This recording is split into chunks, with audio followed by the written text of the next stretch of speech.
हे कृष्ण करुणा सिंधु दीनबंधु जगतपते गोपीश गोपिकाकांत राधाकांत नमोस्तुते तप्त कांचन गौरांगी राधे वृंदावनेश्वरी वृषभानुसुते देवी प्रणमामि हरिप्रिये। जय श्री कृष्ण चैतन्य प्रभु नित्यानंद श्री अद्वैत गदाधर शिवासादि श्री गौर भक्तवृंद। हरे कृष्ण कृष्ण कृष्ण हरे हरे हरे राम राम राम हरे हरे। मुखं करोति वाचालं पंगुर्लंघयते गिरिं यत्कृपातमहं वन्दे परमानन्दमाधवम्। कृष्णदास कविराज रसिक भक्तमाज देह कैल चैतन्य चरित गौर गोविंद लीला सुनीते गलेशिला তাহাতে না হইল মোর চিত্ত। তো শ্রী শ্রী চৈতন্য চরিতামৃত অন্তলীলা আজকে আমাদের পাঠ হচ্ছে ত্রয়োদশ পরিচ্ছেদ। তো গতকাল দ্বাদশ পরিচ্ছেদের শেষ অংশ আমরা পাঠ করেছি। মহাপ্রভু কীভাবে নীলাচলে অবস্থান করে ভক্তবৃন্দের সাথে লীলাবিলাস করছেন সেই কথা এবং জগদানন্দ পণ্ডিতের সাথে মহাপ্রভুর যে প্রেম কলাহ ইত্যাদি। যাই হোক, তো আজকে এই ত্রয়োদশ পরিচ্ছেদে ভক্তিবিনোদ ঠাকুর তার অমৃত প্রবাহ ভাষ্যে ত্রয়োদশ 50 লিখেছেন যে মহাপ্রভু কলার সরলায় শয়ন করলে তার বড় কষ্ট হয় বলে জগদানন্দ পণ্ডিত ল্যাব বালিশ ইত্যাদি তৈরি করলে মহাপ্রভু তা অঙ্গীকার করলেন না। তখন স্বরূপ দামোদর গোস্বামী কলার পেটও চিরে যে লেপ বালিশের মতো তৈরি করে দিলেন তা অনেক আপত্তির সঙ্গে মহাপ্রভু স্বীকার করিলেন। তো জগদানন্দ মহাপ্রভুর আজ্ঞা নিয়ে বৃন্দাবনে গিয়ে সনাতন গোস্বামীর সঙ্গে বহুবিধ ভক্তি আস্বাদন করলেন। মুকুন্দ সরস্বতীর বহির্বাস সম্বন্ধে সনাতন গোস্বামীর সঙ্গে তার আলোচনা হয়। জগদানন্দ যখন জগন্নাথপুরীতে ফিরে যান তখন তিনি শ্রী চৈতন্য মহাপ্রভুকে সনাতন গোস্বামীর দেওয়া উপহার দিলে তাতে পিলুফল ভক্ষণের রহস্য উদ্ভূত হয়। এক সময় শ্রী চৈতন্য মহাপ্রভু দেবদাসীর গান শুনে ভাবাবিষ্ট হলে এবং গায়ক যে স্ত্রীলোক তা না জেনে কাঁটাবন ভেঙে মহাপ্রভু তার দিকে দৌড়াতে থাকেন। গোবিন্দ তাকে অবরোধ করায় তিনি স্ত্রীলোক নাম শুনে গোবিন্দকে ধন্যবাদ দেন। এই ঘটনার দ্বারা শ্রী চৈতন্য মহাপ্রভু সকলকে উপদেশ দেন যে সন্ন্যাসী এবং বৈষ্ণবদের পক্ষে স্ত্রীলোকের কণ্ঠে কৃষ্ণগীত শ্রবণ করাও উচিত নয়। হাই হাই, বুঝলেন? তো রঘুনাথ ভট্ট গোস্বামী যখন বারাণসী থেকে জগন্নাথপুরী যাচ্ছিলেন তখন পথে তার সঙ্গে রামদাস বিশ্বাস পণ্ডিতের সাক্ষাৎ হয়। তো বিশ্বাস পণ্ডিতের হৃদয়ে বিদ্যা গর্ব হেতু মুক্তিবাঞ্ছা থাকায় মহাপ্রভু তাকে বিশেষ কৃপা করলেন না। রঘুনাথ ভট্ট গোস্বামীর আংশিক জীবনী এই পরিচ্ছেদে শেষে সংক্ষেপে কথিত হয়েছে। আচ্ছা, তো কৃষ্ণ বিচ্ছেদ যাত্রাত্তাখিনে চাপি মনস্তন দধাতে ফুল্লতাং ভাবৈ শস্যতং গৌরমাশ্রয়ে।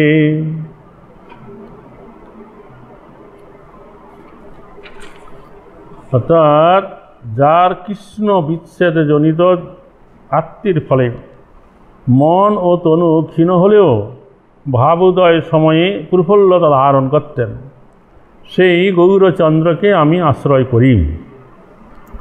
জয় জয় শ্রী চৈতন্য জয় নিত্যানন্দ জয় দ্বৈত চন্দ্র জয় গৌর ভক্তবৃন্দ। হেন মতে মহাপ্রভু জগদানন্দ সঙ্গে নানা মতে আস্বাদয় প্রেমের তরঙ্গে। এইভাবে শ্রীচৈতন্য মহাপ্রভু জগন্নাথ পণ্ডিতের সঙ্গে শুদ্ধ প্রেমের তরঙ্গে নানা প্রকার আনন্দ আস্বাদন করছিলেন। কৃষ্ণ বিচ্ছেদে দুঃখ ক্ষীণ মনকায়, ভাবাবেশে প্রভু কবু প্রফুল্লিত হয়। তো কৃষ্ণ বিচ্ছেদে জনিত দুঃখে শ্রীচৈতন্য মহাপ্রভু মন এবং দেহ ক্ষীণ হয়ে গিয়েছিল, কিন্তু ভাবোদয়ের সময় তা প্রফুল্লিত হতো। কলার সরলাতে শয়ন অতি ক্ষীণকায়, সরলাতে হার লাগে ব্যথা হয় গায়ে। তো তার শরীর অত্যন্ত ক্ষীণ হয়ে যাওয়ার তিনি যখন কলা গাছের বাকলে শয়ন করতেন, তখন তাতে হার লেগে তার গায়ে ব্যথা হতো। দেখি সব ভক্তগণ মহা দুঃখ পায়, সহিতে নারে জগদানন্দ সিজিলাই উপায়। তো শ্রী চৈতন্য মহাপ্রভুর দেহে এইভাবে ব্যথা হতে দেখে ভক্তরা অত্যন্ত দুঃখিত হলেন এবং মহাপ্রভুর এই অবস্থা সহ্য করতে না পেরে জগদানন্দ পণ্ডিত একটি উপায় উদ্ভাবন করলেন। সূক্ষ্ম বস্ত্রয়ানি গৈরিগ দিয়া বল রাঙ্গাইলাম, শিমুলিরি তুলা দিয়া তাহা পোড়াইলাম। তো পাতলা কাপড় এনে তিনি তা গেরুয়া মাটি দিয়ে রাঙালেন এবং শিমুল তুলা দিয়ে তা পূর্ণ করলেন। এক তুলি বালিশ গোবিন্দের হাতে দিলাম, প্রভুরে সবাই ইহার তাহারে কহিলাম। এইভাবে তিনি একটি তোষক এবং একটি বালিশ বানিয়ে তা গোবিন্দের হাতে দিয়ে বললেন মহাপ্রভুকে এর উপরে শুতে বলবে। হরে কৃষ্ণ। স্বরূপ গোসাইকে কহে জগদানন্দ, আজি আপনে যাইয়া প্রভুরে করায় শয়ন। তো জগদানন্দ পণ্ডিত স্বরূপ দামোদর গোস্বামীকে বললেন, দয়া করে আজ আপনি নিজে গিয়ে চৈতন্য মহাপ্রভুকে এই বিছানার উপর শয়ন করতে অনুরোধ করবেন। শয়নের কালে স্বরূপ তাহাই রহিলাম, তুলি বালি দেখি প্রভু কোদাবৃষ্ট হইলাম। তো মহাপ্রভুর শয়নের সময় স্বরূপ দামোদর সেখানেই রইলেন, কিন্তু শ্রী চৈতন্য মহাপ্রভু যখন সেই তোষক এবং বালিশ দেখলেন তখন তিনি অত্যন্ত কোদাবিষ্ট হইলেন। গোবিন্দরে পোষে নিহা করাইল কোন জন, জগদানন্দের নাম শুনি সংকোচ হইল মন। তো শ্রী চৈতন্য মহাপ্রভু যখন গোবিন্দকে জিজ্ঞাসা করলেন এইগুলো কে বানিয়েছে, গোবিন্দ যখন জগদানন্দ পণ্ডিতের নাম করলেন তখন মহাপ্রভু মনে একটু সংকোচ বোধ করলেন। গোবিন্দের কহি সেই তুলি দূর কইলাম, কলার সরলার উপর শয়ন করিলাম। তিনি তখন গোবিন্দকে বললেন যে সে তোষক এবং বালিশ সেখান থেকে সরিয়ে নিতে, এবং তারপর তিনি কলার সরলার উপরেই শয়ন করলেন। স্বরূপ কহে তোমার ইচ্ছা কি কহিতে পারি, শয্যায় উপেক্ষিলে পণ্ডিত দুঃখ পাবে ভারী। তখন স্বরূপ দামোদর গোস্বামী মহাপ্রভুকে বললেন, আমি আপনার ইচ্ছার বিরুদ্ধে আচরণ করতে পারি না, কিন্তু আপনি যদি এই শয্যা উপেক্ষা করেন তাহলে জগদানন্দ পণ্ডিত অত্যন্ত দুঃখিত হবেন। প্রভু কহে খাটো এক আনহ পারিতে, জগদানন্দ চাহে আমায় বিষয় ভুঞ্জাইতে। তো শ্রী চৈতন্য মহাপ্রভু তখন উত্তর দিলেন, আমার শোয়ার জন্য তোমরা এখন একটা খাট নিয়ে এসো, জগদানন্দ আমাকে দিয়ে বিষয় ভোগ করাতে চায়। সন্ন্যাসী মানুষ আমার ভূমিতে শয়ন, আমার এ খাট তুলি বালিশ মস্তক মুন্ডন। তো আমি সন্ন্যাসী, তাই আমার ভূমিতে শয়ন করা কর্তব্য। আমি যদি খাটের উপর তোষক বালিশে শয়ন করি তাহলে তা অত্যন্ত লজ্জাকর ব্যাপার হবে। স্বরূপ গোসাই আসি পণ্ডিতে কহিলাম, শুনি জগদানন্দ মনে মহা দুঃখ পাইলাম। তো স্বরূপ দামোদর গোস্বামী এসে যখন এই জগদানন্দ পণ্ডিতকে সে কথা বললেন তখন জগদানন্দ পণ্ডিত অন্তরে অত্যন্ত দুঃখিত হলেন। স্বরূপ গোসাই তবে সিজিলা প্রকার, কদলীর শুষ্ক পত্র আনিলা অপার। নখে সিঁড়ি সিঁড়ি তাহা অতি সূক্ষ্ম কইলাম, প্রভুর বহির্বাস দ্বৈত সেই সব ভরিলাম। তখন স্বরূপ দামোদর গোস্বামী একটা উপায় বের করলেন। সেই যে তোষক বালিশ থেকে সমস্ত তুলা বের করে দিলেন, তারপরে কলা গাছের যে শুকনো পাতা বা ডগা ওইটাকে নোকে একবার চিরে চিরে চুলি করলেন, একবার সূক্ষ্ম করলেন, তারপর ওগুলো ওই তোষক এবং বালিশের ভিতরে ভরে দিলেন। এই মতো কইলা দুই ওরণ পারণে অঙ্গীকার কইলা প্রভু অনেক যতনে। এইভাবে স্বরূপ দামোদরের একটি তোলস একটি বালিশ তৈরি করলেন এবং বহু পীড়াপিড়ির পর চৈতন্য মহাপ্রভু তা গ্রহণ করলেন। তো কলা পাতা এবং কলা গাছের শুকনার ডগা চিরে নখ দিয়ে ওই বালিশ এবং তোষক তৈরি করা হইয়াছিল। অনেক অনুরোধের পরে স্বরূপ দামোদর গোস্বামীর মহাপ্রভু তা স্বীকার করলেন, তাতে তিনি শুলেন। তাতে শয়ন করেন প্রভু দেখি সবে সুখী, জগদানন্দ ভিতরে কোদ বাহিরে মহাদুখী। তো শ্রী চৈতন্য মহাপ্রভুকে সেই শয্যার উপরে শয়ন করতে দেখে সমস্ত ভক্তরা অত্যন্ত সুখী হলেন, কিন্তু জগদানন্দ পণ্ডিত অন্তরে অত্যন্ত ক্রুদ্ধ হয়েছিলেন এবং বাহিরে অত্যন্ত দুঃখিত হয়েছিলেন। পূর্বে জগদানন্দের ইচ্ছা বৃন্দাবন যাইতে, প্রভু আজ্ঞা না দেন তারে না পারে চলিতে। তো কিছুকাল পূর্বে থেকে জগদানন্দ পণ্ডিত চাইছিলেন একবার তিনি বৃন্দাবনে যাবেন দর্শন করতে। তো মহাপ্রভুর আজ্ঞা ছাড়া যেতে পারেন না, মহাপ্রভুর কাছে আজ্ঞা চান, মহাপ্রভু আজ্ঞা দেন না, অনুমতি দেয়নি, তাই তিনি যেতে পারেননি। ভিতরে ক্রোধ দুঃখ প্রকাশ না করিল, মথুরা যাইতে প্রভু স্থানে আজ্ঞা মাগিল। তো তার অন্তরে ক্রোধ এবং দুঃখ প্রকাশ না করে তিনি চৈতন্য মহাপ্রভুর কাছে মথুরা যাইবার অনুমতি চাইলেন। আবার কে? জগদানন্দ পণ্ডিত। প্রভু কহে মথুরা যাইবা আমায় ক্রোধ করি, আমায় দোষ লাগাইয়া তুমি যাই হইবা ভিখারি। গভীর স্নেহে তখন চৈতন্য মহাপ্রভু তাকে বললেন, আমার উপরে রাগ করে তুমি বৃন্দাবন মথুরায় চলে যাবে আর আমাকে দোষ দিয়ে তুমি ভিখারি হবে? জগদানন্দ কহে প্রভুর ধরিয়া চরণ, পূর্ব হইতে ইচ্ছা মোর যাইতে বৃন্দাবন। প্রভু আজ্ঞা নাহি তাতে না পারি চলি যাইতে, এবে আজ্ঞা দেহ অবশ্য যাইমু নিশ্চিন্তে। তখন জগদানন্দ পণ্ডিত চৈতন্য মহাপ্রভুকে বলিলেন, তার পা জড়ায় ধরে বললেন, দীর্ঘকাল ধরেই আমার বৃন্দাবনে যাবার ইচ্ছা, আপনার আদেশ না পাওয়ায় আমি আগে যেতে পারিনি, এখন আপনি আমাকে অনুমতি দিন, তাহলে আমি নিশ্চিন্তে সেখানে যেতে পারি। প্রভু পিত্তে তার গমন না করে অঙ্গীকার, তেহ প্রভুর ঠাই আজ্ঞা মাগে বারবার। তো জগদানন্দ পণ্ডিতের প্রতি প্রীতিবশত শ্রী চৈতন্য মহাপ্রভু তাকে যাবার অনুমতি দিলেন না, কিন্তু জগদানন্দ পণ্ডিত বারবার যাওয়ার জন্য তার কাছে অনুমতি চাইতে লাগলেন। স্বরূপ গোসাইরে পণ্ডিত কইলা নিবেদন, পূর্ব হইতে বৃন্দাবন যাইতে মোর মন। প্রভু আজ্ঞা বিনা তাহা যাইতে না পারি, এবে আজ্ঞা না দেন মোরে ক্রোধে যাহ বলি।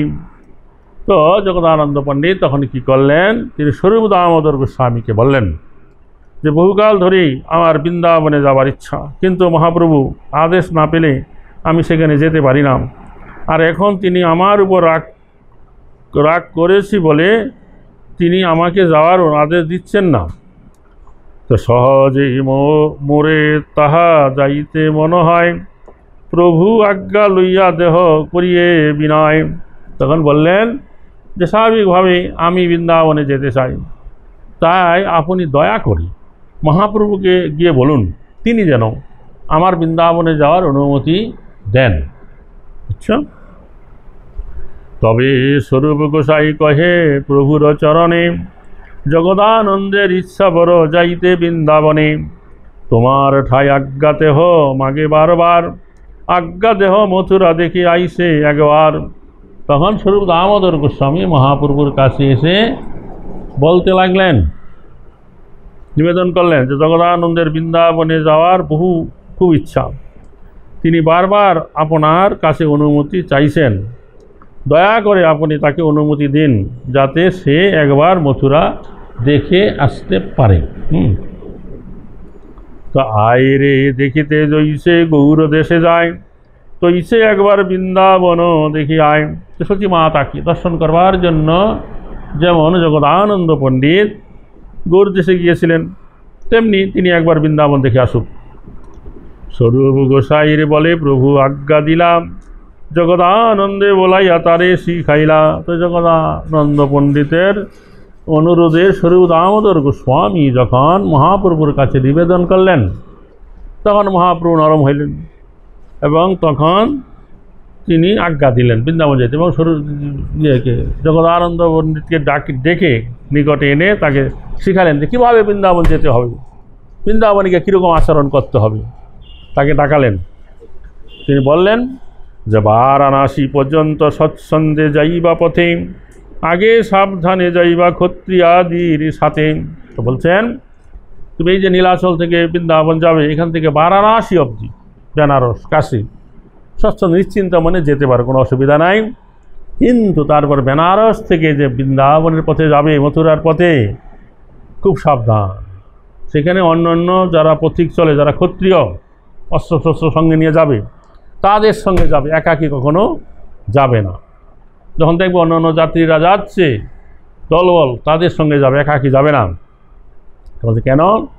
তো বারাণসী থেকে বৃন্দাবনে যাওয়ার পথ ছিল দস্যু তস্করে পূর্ণ, এবং তাই ক্ষত্রিয়রা পথিকদের দস্যু তস্করদের উপদ্রব থেকে রক্ষা করে সঙ্গে করে নিয়ে যেতেন। কেবল গৈরিয়া পাইলে বাট পার করি বান্ধে, সব লুটি বান্ধি রাখে যাইতে বিরোধে। তো সেই সমস্ত দস্যু তস্করেরা বাঙালি পথিককে একলা পেলে তার সর্বস্ব লুট করে নিয়ে যায় এবং তাকে বেঁধে রাখে এবং আর যেতে দেয় না। বোঝা গেল? বাঙালিদের ধরে জিনিসপত্র তো নেই, আবার কি করে ধরে বেঁধে রেখে। তার কারণটা কি? ওইখানে কারণটা বলছে, বাঙালিরা সাধারণত ক্ষীণকায় ও দুর্বল। বাঙালিরা সাধারণত ক্ষীণকায় এবং দুর্বল। উত্তর ভারত, পাঞ্জাব, রাজস্থানের লোকেরা দেখতে খুব তাগড়া, মোটা, শক্তিমান। বাঙালিরা তদপেক্ষা ক্ষীণকায়। তাই বাঙালি পথিককে একলা পেলে পথের দস্যুরা তাদের সর্বস্ব কেড়ে নিয়ে তাদের আটকে রাখত।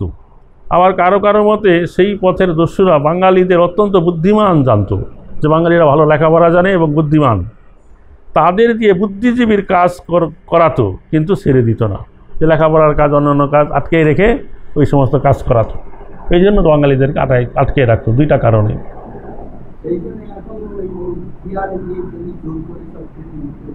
হ্যাঁ, এখনও আছে। ট্রেনে গেলে, যেতে গেলে উত্তর ভারত, বিহারে বাঙালিতে দেখলে ওরা রেগে যায়, হঠাৎ আমাদের ব্যবস্থা দেখা দাও, তাই নাকি?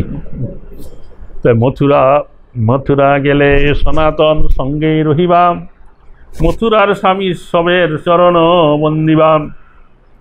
তাই মথুরায় গিয়ে তুমি সনাতন গোস্বামীর সঙ্গ থেকো, সনাতনের সঙ্গে থাকবে এবং নেতৃস্থানীয় ব্রজবাসী যত লোক আছে মথুরাবাসী, তাদের সেই সমস্ত ভক্তদের চরণ বন্দনা করবে, নমস্কার করবে। দূরে রহি ভক্তি করিও, সঙ্গে না রহিবা, তা সবার আসার চেষ্টা লইতে নারিবাম। এটা সবার জন্য এই শিক্ষা, যে বৃন্দাবনে যাবে তো তাদেরকে ভক্তি করবে, শ্রদ্ধা করবে, কিন্তু তাদের কাছাকাছি বেশি থাকবে না ব্রজবাসীদের। তার কারণটা কি? কারণটা বলছে, তা সবার আচার চেষ্টা লইতে নারিবা। তারা যে সমস্ত আচার আচরণ করে ওগুলা তুমি গ্রহণ করতে পারবে না। কারণ ব্রজবাসীদের স্বাভাবিক প্রীতি আছে রাধা গোবিন্দের প্রতি। রাধা গোবিন্দের প্রতি থাকার দরুন তারা এইরকম আচার আচরণ করবে। তখন এই যে বাঙালি ভক্তরা যাবে, তাদের কী হবে? তারা তাদের ব্রজবাসীদের দোষ ধরবে। ব্রজবাসীদের যখন দোষ ধরবে তখন তাদের অপরাধ হয়ে যাবে। তাদের স্বাভাবিক প্রীতি কৃষ্ণের প্রতি, হয়তো মল ত্যাগ করে কাপড় না ছেড়েই সেই কাপড়ে রান্না করছে, বুঝা গেল? আর কাউকে দেখা গেছে দাঁতন কাঠিতে দাঁত মাজছে, রান্না বসাইছে, সে দাঁতন কাঠি দিয়ে ঘিটছে। তো এই সমস্ত বাঙালিরা দেখলে এই কী করছে রে, নানা রকম নাক ছিটকাবে, ঘৃণা লাগবে। কিন্তু ওই যে ব্রজবাসীরা, তাদের অন্তরের যে ভাব, এটা তো আর বাইরে প্রকাশ হচ্ছে না। রাধা গোবিন্দের প্রতি তাদের যে কী প্রীতি আছে, প্রেম আছে, নিত্যসিদ্ধ একটা ভাব আছে। এই জন্য তাতে ওরা যেইভাবে সেবা করে কৃষ্ণ সেইভাবেই গ্রহণ করে। হ্যাঁ, সেখানে কোনো আচার অনুষ্ঠানের কোনো ব্যাপার নাই, হরে কৃষ্ণ এটা গ্রহণ করতে পারবে না।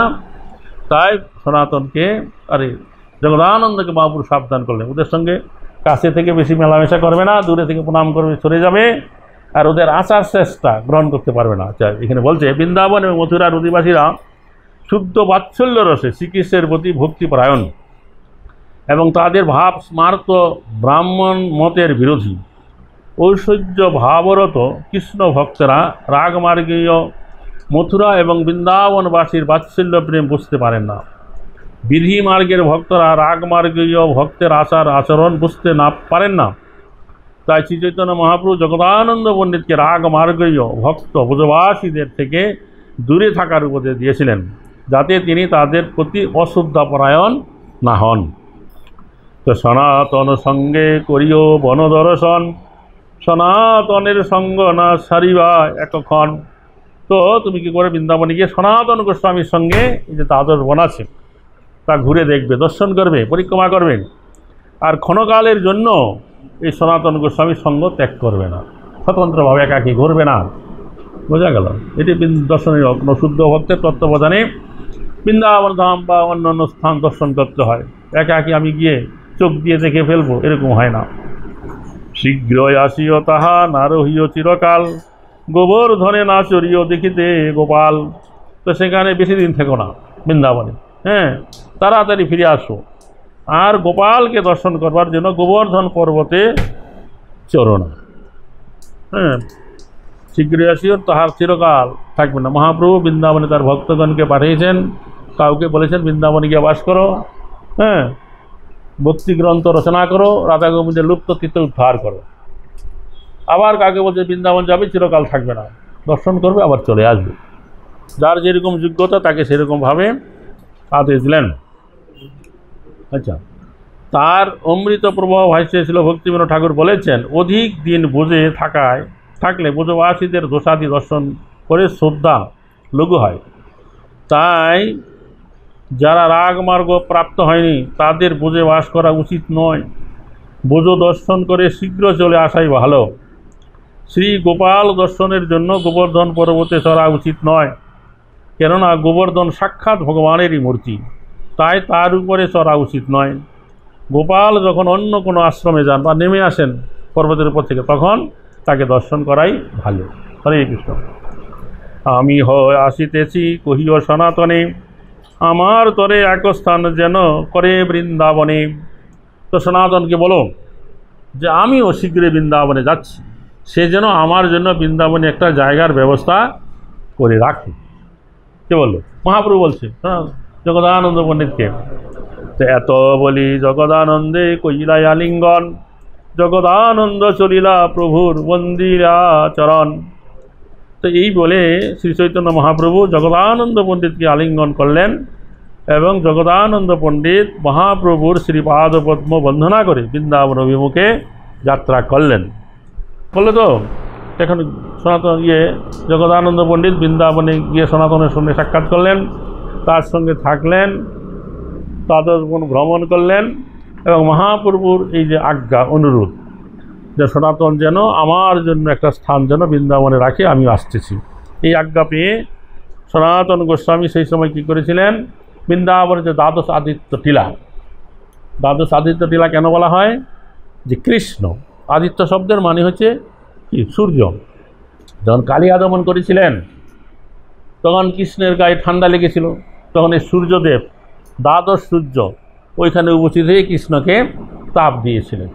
ওই জন্য ওই স্থানটাকে বলা হয় দ্বাদশ আদিত্য টিলা। সেই দ্বাদশ আদিত্য টিলার উপরে সনাতন গোস্বামী মদনমোহন মন্দির নির্মাণ কার্য করছিলেন। সেই সময় জগদানন্দ পণ্ডিত গেলেন, আর যখন এই সংবাদ দিলেন তখন সনাতন গোস্বামী সেই মদনমোহন মন্দিরে ঢোকার আগে একটুখানি বাইরে একটা মন্দির করলেন এবং সেখানে গৌর নিত্যানন্দ বিগ্রহ স্থাপনা করলেন। তো সেই গৌর নিত্যানন্দ এখনও কিন্তু সেই দ্বাদশ আদিত্য টিলায় আছে, বুঝা গেল? অন্যান্য বিগ্রহ চলে গেছে কিন্তু গৌর নিতাই আছে। হ্যাঁ হ্যাঁ, গৌর নিতাই। ভিতরে মন্দিরে ছিল মদনমোহন আর এখানে গৌর নিতাই। এবং এই গৌর নিতাই মহাপ্রভু যখন লীলাচলে প্রকট লীলা ছিল তখন তিনি স্থাপনা করেছেন। মহাপ্রভু লীলা চলাকালীন সময়ে এই জগতে এই মহাপ্রভু লীলা চলা সময়ে 4 জায়গায় এই মহাপ্রভু বিগ্রহ স্থাপিত হয়েছে। তার একটা হচ্ছে নবদ্বীপে শহরে এখন যে আছে বিষ্ণুপ্রিয়া ঠাকুরানী সেবিত দামেশ্বর গৌরাঙ্গ মহাপ্রভু বিগ্রহ, আর হচ্ছে অম্বিকা কালায় গরিদাসের দ্বারা সেবিত স্থাপিত গৌর নিত্যানন্দ বিগ্রহ, আর হচ্ছে চাম্পাহাটি যে দ্বিজবাণীনাথ কর্তৃক স্থাপিত গৌর গদাধর বিগ্রহ, আর হচ্ছে বৃন্দাবনে সনাতন গোস্বামীর দ্বারা স্থাপিত গৌর নিত্যানন্দ। এই চারি বিগ্রহ মহাপ্রভু যখন এই জগতে প্রকট লীলা ছিলেন তখন প্রতিষ্ঠা হয়েছে, স্থাপিত হয়েছে, সেবা প্রকাশ হয়েছে। হ্যাঁ কি ওখানে লোকনাথ গোস্বামীর ভজন কুটির ওখানে পরে করেছে, লোকনাথ গোস্বামী করেনি। যাই হোক, তো সব ভক্তগণ ঠাই আজ্ঞা মাগিলাম, বনপথে চলি চলি বারাণসী আইলাম। জগদানন্দ পণ্ডিত নীলাচলবাসী মহাপ্রভু সমস্ত ভক্তগণকে প্রণাম করে তাদের আজ্ঞা মাগলেন, এবং তখন সেই বনপথে ঝাড়িখণ্ড বনপথ দিয়ে মহাপ্রভু এই পথে গিয়েছিলেন আসছিলেন, সেই ঝাড়িপথে বনপথে চলতে চলতে সোজা বারাণসী চলে গেলেন। তো বারাণসীতে মহাপ্রভু কোন ভক্ত বাস করে? তপন মিশ্র আর চন্দ্রশেখর।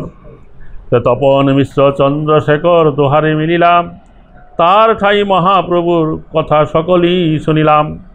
তিনি বারাণসীতে তপন মিশ্র এবং চন্দ্রশেখরের সঙ্গে সাক্ষাৎ করলেন, এবং তারা তার কাছ থেকে চৈতন্য মহাপুরুষ সমস্ত কথা শুনলেন। মথুরাতে আসি মিলিলা সনাতনে, দুইজনের সঙ্গে দোহে আনন্দিত মনে।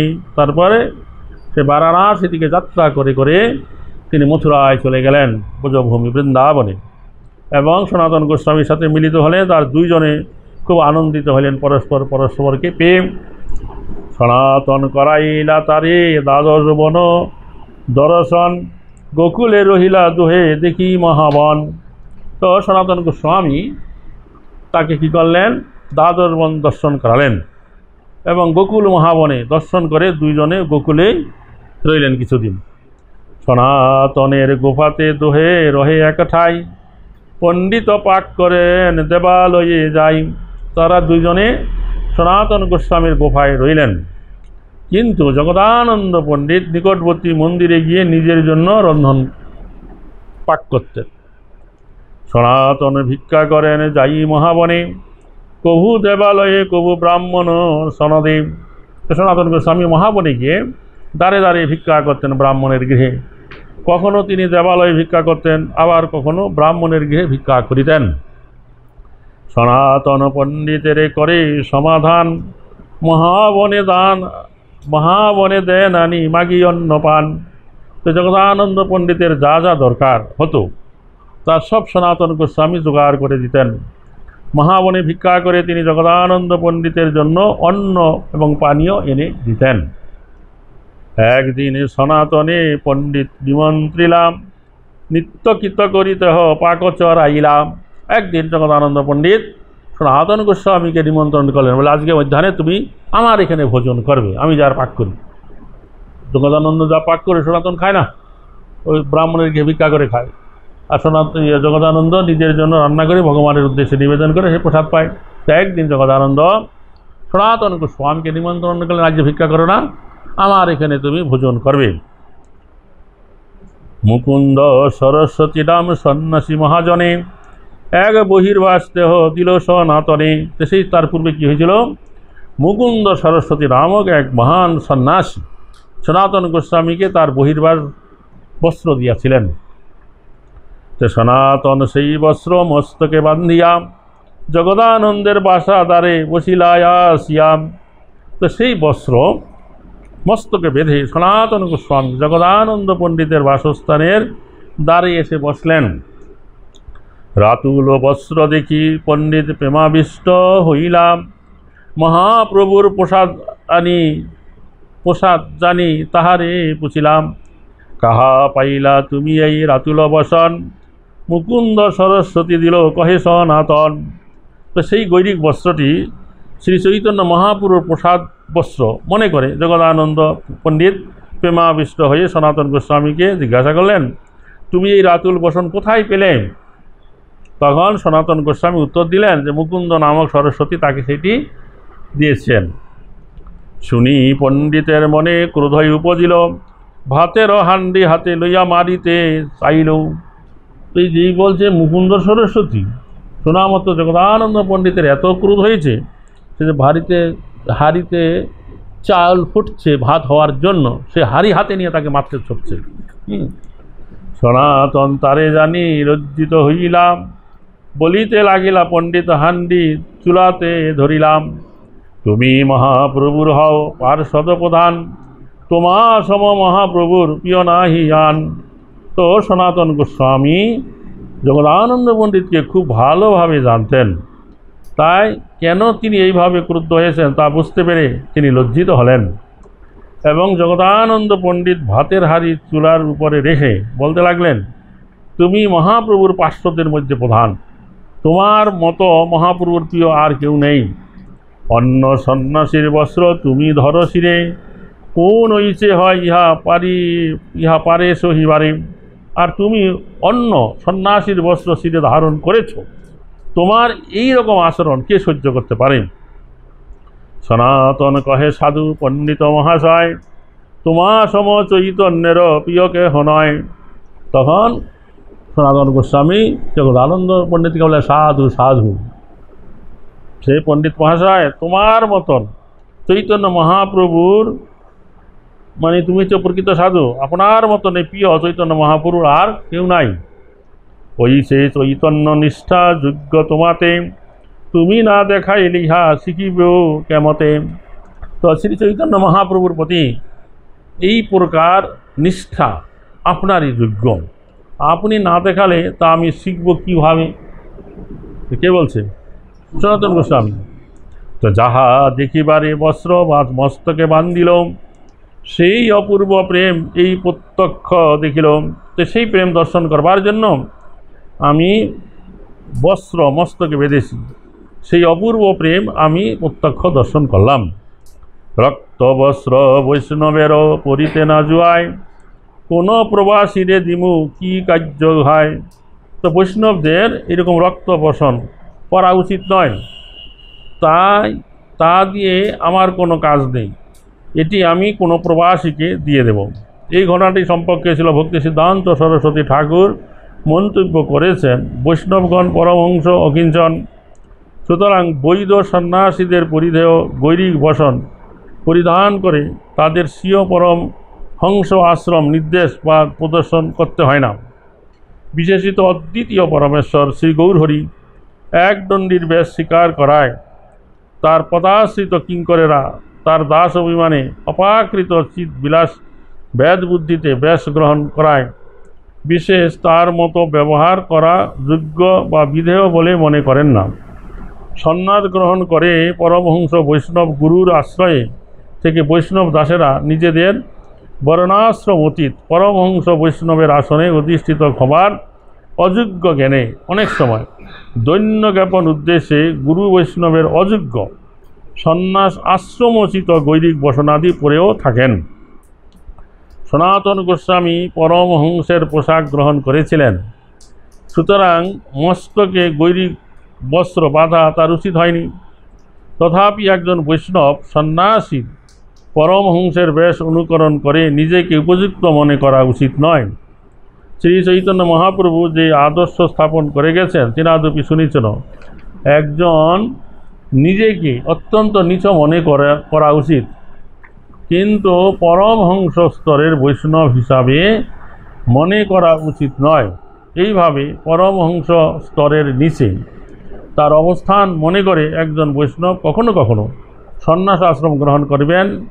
এইটি ছিল ভক্তি সিদ্ধান্ত সরস্বতী ঠাকুরের নির্দেশ। মানে বৈষ্ণব হওয়া মানে এই চারি বর্ণ চারি আশ্রমের ঊর্ধ্বে তারা চলে যাবে। কিন্তু অনেক সময় ভক্তরা নিজেকে দৈন্যতাবশত তারা এই বর্ণাশ্রমের অধীন বলিয়া মনে করেন, যার জন্য তারা এই ব্রহ্মচারী সন্ন্যাসী ইত্যাদি হন এবং তখন তারা এই সন্ন্যাস গ্রহণ করেন এবং নিজেদেরকে বর্ণাশ্রমের মধ্যে আবদ্ধ বলে বৈষ্ণব হতে পারি নাই, তাই তারা এই গৈরিক বসন এবং ত্রিদণ্ডী সন্ন্যাস গ্রহণ করেন। পাক করি জগদানন্দ চৈতন্যে সমর্পিলাম, দুইজনে বসি তবে প্রসাদ পাইলাম। তো রন্ধন করে জগদানন্দ পণ্ডিত তা চৈতন্য মহাপ্রভুকে নিবেদন করলেন, তারপরে তারা দুইজনে একসঙ্গে বসে সেই প্রসাদ পেলেন। প্রসাদ পাই অনন্য কইল আলিঙ্গন, চৈতন্য বিরহে দোহে করিলা ক্রন্দন। প্রসাদ পেয়ে তারা দুইজনে পরস্পর আলিঙ্গন করলেন এবং শ্রী চৈতন্য মহাপ্রভুর বিরহে দুইজনে ক্রন্দন করলেন। এই মতো মাঝ দই রহিলা বৃন্দাবনে, চৈতন্য বিরহ দুঃখ না যায় সহনে। এইভাবে যখন আনন্দ পণ্ডিত প্রায় 2 মাস তিনি বৃন্দাবনে রইলেন। অবশেষে শ্রী চৈতন্য মহাপ্রভুর বিরহজনিত দুঃখ তাদের পক্ষে অসহ্য হয়ে উঠল। মহাপ্রভুর সন্দেশ কহিলা সনাতনে, আমিও আসিতেছি রহিতে করিও এক স্থানে। তখন জগদানন্দ পণ্ডিত সনাতন গোস্বামীকে, শ্রী চৈতন্য মহাপ্রভু তাকে যে বলতে বলেছেন আমি শীঘ্রই বৃন্দাবনে আসছি, আমার থাকার জন্য একটা জায়গা যেন সনাতন করে। জগদানন্দ পণ্ডিত তবে আজ্ঞা মাগিলাম, সনাতন প্রভুরে কিছু ভেট বস্তু দিলাম। তো তারপরে জগদানন্দ পণ্ডিত জগন্নাথপুরীতে ফিরে যাওয়ার জন্য সনাতন গোস্বামীর আদেশ চাইলেন এবং সনাতন গোস্বামী শ্রী চৈতন্য মহাপ্রভুকে দেওয়ার জন্য কিছু উপহার তাকে দিলেন। জগদানন্দ পণ্ডিতের কাছে কি উপহার দিল? হরে কৃষ্ণ। রাসস্থলীর বালুয়ার গোবর্ধনের শিলাম, শুষ্ক পক্ক পিলু ফুল আরো গুঞ্জামালা। তো সনাতন গোস্বামী শ্রী চৈতন্য মহাপ্রভুকে দেওয়ার জন্য রাসস্থলীর বালু, বৃন্দাবনের রস দিলেন, যেখানে রাধাকৃষ্ণ রাসলীলা করে, আর গোবর্ধনের খণ্ডশিলা, আর শুকনা পিলু ফল, বৃন্দাবনের বিখ্যাত ফল, সর্বত্র আছে পিলু গাছ। সেই পিলু ফল যেটা শুকিয়ে গেছে, সেই শুকনা ফল অনেক দিন থাকবে খেজুরের মতন, সেই শুকনা পিলু ফল দিলেন। আর গুঞ্জামালা দিলেন জগদানন্দ পণ্ডিতের হাতে, এগুলো মহাপ্রভুর কাছে দিলেন। কয়টা বস্তু দিল? 3টা বস্তু। বৃন্দাবনের রাসস্থলীর রস, আর কি দিল? গোবর্ধন শিলা, আর পাকা পিলু ফল, আর হলো গুঞ্জামাল। 4টা বস্তু দিলেন। জগদানন্দ পণ্ডিত চলিলা সব লইয়া, ব্যাকুল হইলা সনাতন তারে বিদায় দিয়াম। তো সেই সব নিয়ে জগদানন্দ পণ্ডিত জগন্নাথপুরীর অভিমুখে যাত্রা করলেন এবং তাকে বিদায় দিয়ে সনাতন গোস্বামী অত্যন্ত ব্যাকুল হইলেন। প্রভুর নিমিত্ত এক স্থান মনে বিচারিল, দ্বাদশ আদিত্য টিলায় একমঠ পাইল। তো সনাতন গোস্বামী তখন চিন্তা করেন মহাপ্রভুর জন্য আমি কোন স্থানটা রাখতে পারি। তখন মনে মনে একটি স্থান ঠিক করলেন এবং দ্বাদশ আদিত্য টিলায় তিনি মঠ পেলেন। সেই স্থানে রাখিলা গোসাই সংস্কার করিয়া, মঠের আগে রাখিলা এক ছাউনি বান্দিয়া। তো সেই মন্দিরটি সনাতন গোস্বামী খুব ভালোভাবে পরিষ্কার করে রাখলেন এবং মঠের সামনে একটি ছাউনি বেঁধে রাখলেন। শীঘ্র চলি নীলাচলে গেলা জগদানন্দ, ভক্ত সহায় গোসাই হইলা পরম আনন্দ। চৌচিরেই জগদানন্দ পণ্ডিত চলতে চলতে বৃন্দাবন থেকে নীলাচল ধামে চলে গেলেন। তখন ভক্তগণ শ্রী চৈতন্য মহাপ্রভু অত্যন্ত আনন্দিত হইলেন জগদানন্দকে বৃন্দাবন ঘুরে ফিরে আসতে দেখে। প্রভুর চরণবন্দি সবারে মিলিলাম, মহাপ্রভু তারে দৃঢ়ালিঙ্গন কইলাম। সনাতন নামে পণ্ডিত দণ্ডবত কইলাম, রাসস্থলীর ধুলি আদি সব ভেট দিলাম।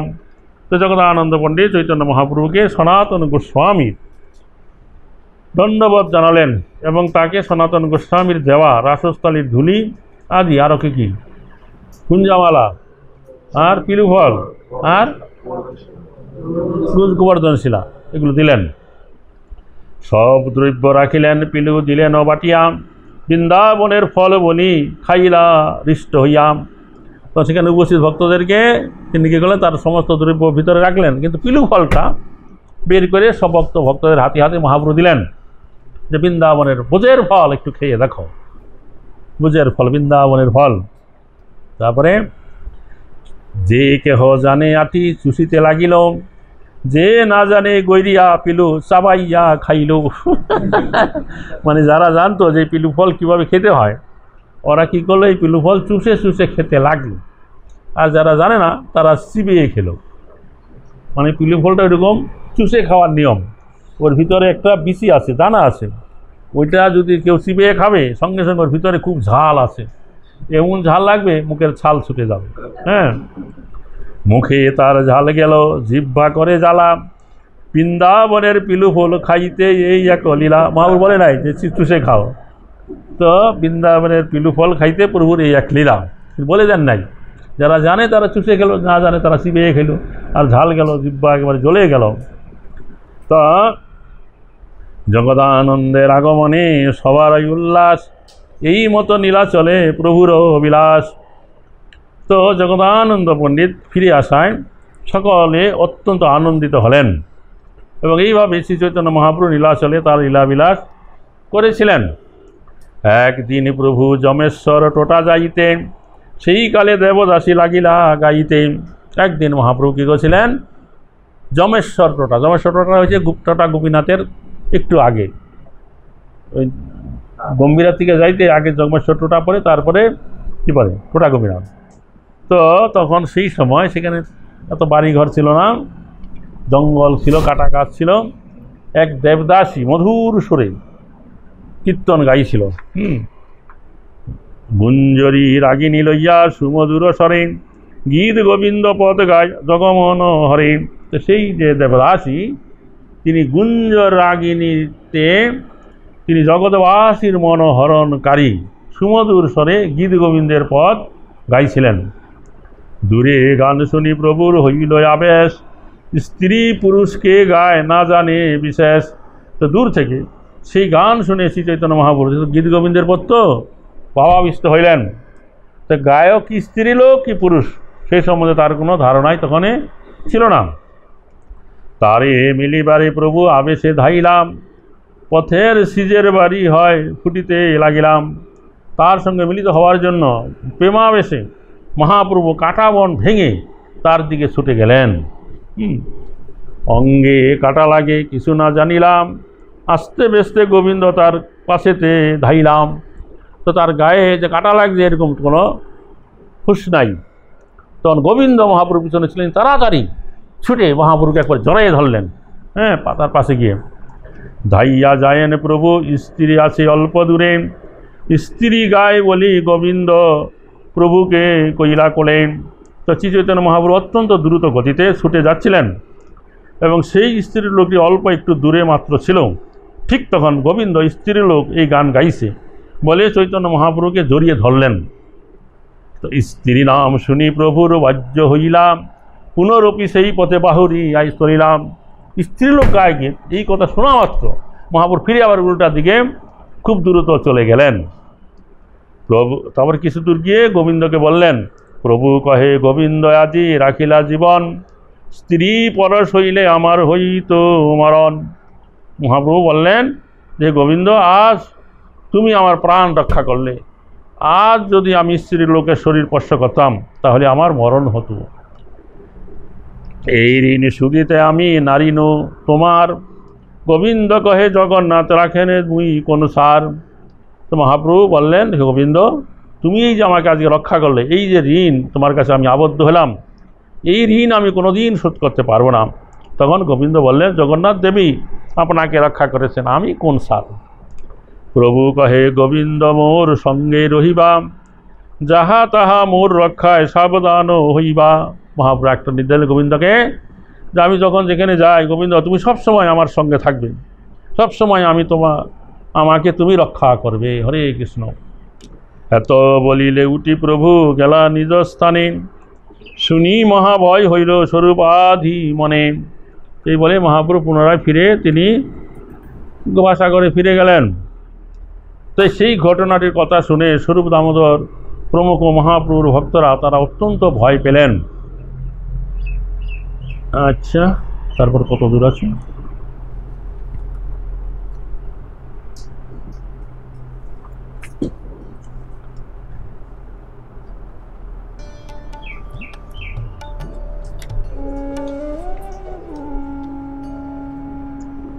যাই হোক, তো এই পর্যন্ত আমরা আজকে পাঠ রাখছি। এরপরে তপন মিশ্রের পুত্র রঘুনাথ ভট্ট গোস্বামী তিনি নীলাচলে আসবেন বেনারস থেকে। তো সেই যে সমস্ত লীলা তা বর্ণনা হবে। তো সেই সমস্ত লীলা আমরা আগামীকাল শুনবো। আজকে আমরা এখান থেকে রাখছি। কেমন? জয় নিতাই।